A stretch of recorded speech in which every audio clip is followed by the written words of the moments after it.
Liberal Viewer presents.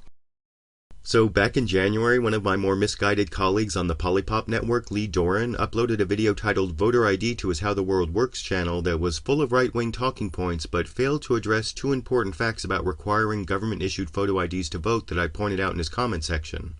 First, there's no credible evidence that in-person voter impersonation fraud, the only fraud that voter ID prevents, is even a minor problem, and second, 11% of U.S. citizens, more than 21 million Americans, don't have government-issued photo ID, including 25% of African American citizens of voting age and 18% of Americans over the age of 65. Now, Lee tried to support his position for a while in his comment section, citing a book by right-wing columnist John Fund that didn't end up having any examples of fraud that voter ID would prevent in it. And when the argument moved to Twitter, Lee even tried using a breaking news story from South Carolina about Republican allegations that over 900 dead people voted. But a few weeks later, when the investigation of those dead voter cases found clerical errors but no actual cases of voter fraud, even Lee Doran had to admit I was right that the lack of evidence of any fraud can't justify disenfranchising millions with voter ID laws. So I was somewhat surprised last week to see a supposedly straight news program on Fox use Lee Doran's same specious misinformation months later in a story meant to scare voters with the supposed threat to democracy you can see in this teaser clip. Just months before Americans go to the polls, a new report shining light on a serious threat to our democracy. We take a much closer look at voter fraud in America.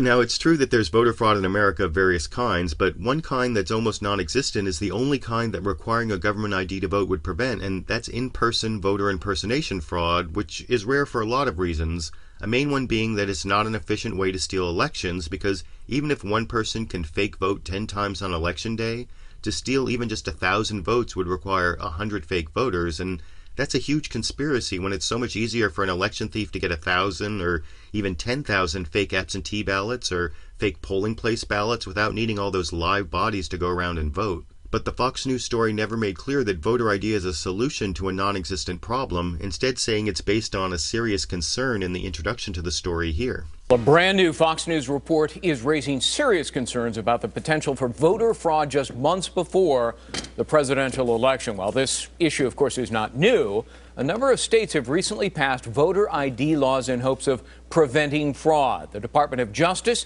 shot them down, arguing the laws discriminate against minorities. Now, of course, voter ID stops more people from voting than just minorities, with about 18% of senior citizen voters not having a government ID, like the nuns stopped from voting in Indiana, or Ruth L. Frank, who stopped from voting in Wisconsin. But Fox News forgot to mention those stories despite all the senior citizen Fox News viewers, instead going to supposedly straight news reporter Eric Shawn, who let Republican governor of South Carolina Nikki Haley float that same debunked dead voter story even Lee Doran gave up on that you can see here. Without photo ID, what do you fear could happen?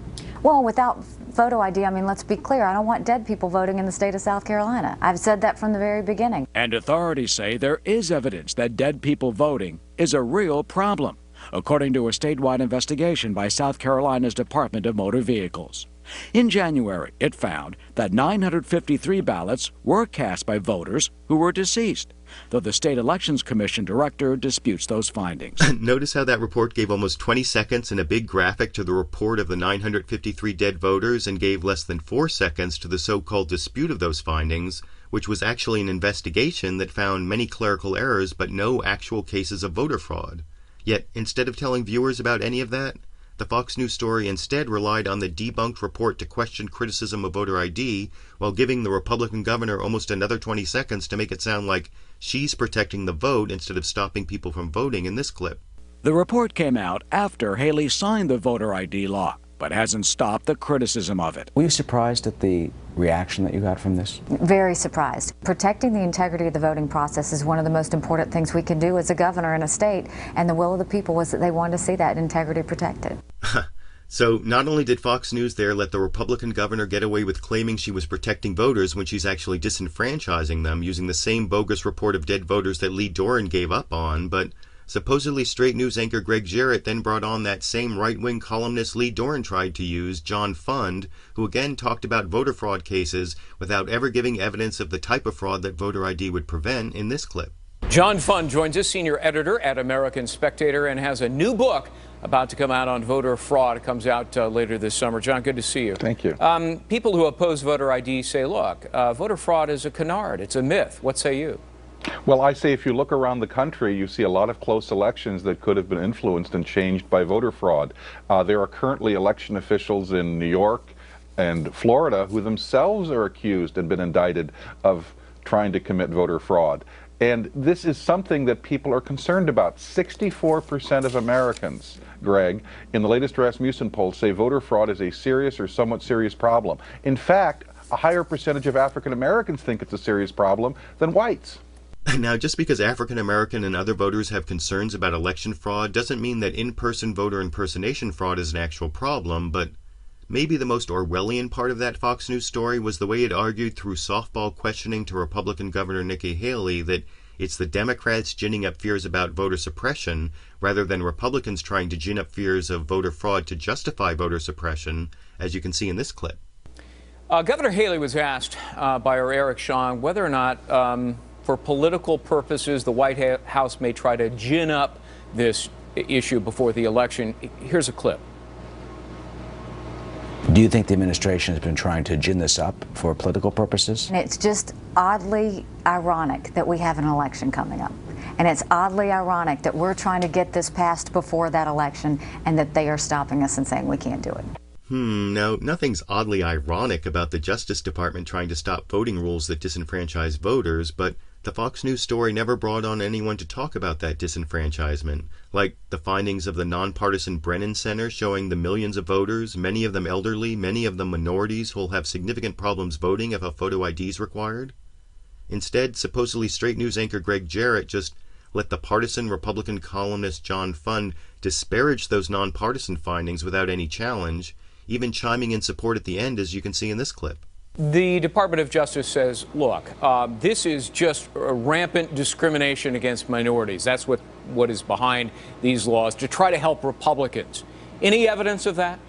Well, they're relying on some very suspect studies that claim that 25% of African Americans lack a photo ID.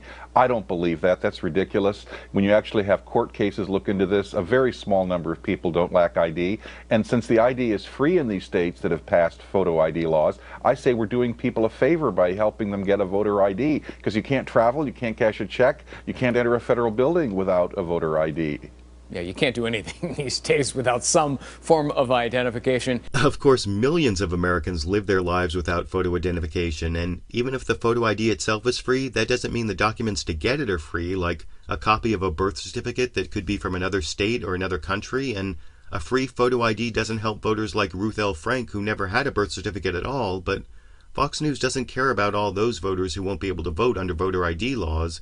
Instead, Fox News is only interested in justifying this wave of Republican voter ID laws that help less popular Republican candidates win elections by suppressing votes, I think, but I want to know what you think. Why is Fox News promoting these Republican voter ID laws that make it difficult, if not impossible, for millions of eligible voters to vote? And given that in-person voter impersonation fraud is virtually non-existent, aren't these Republican voter ID laws a solution in search of a problem? I YouTube, you decide.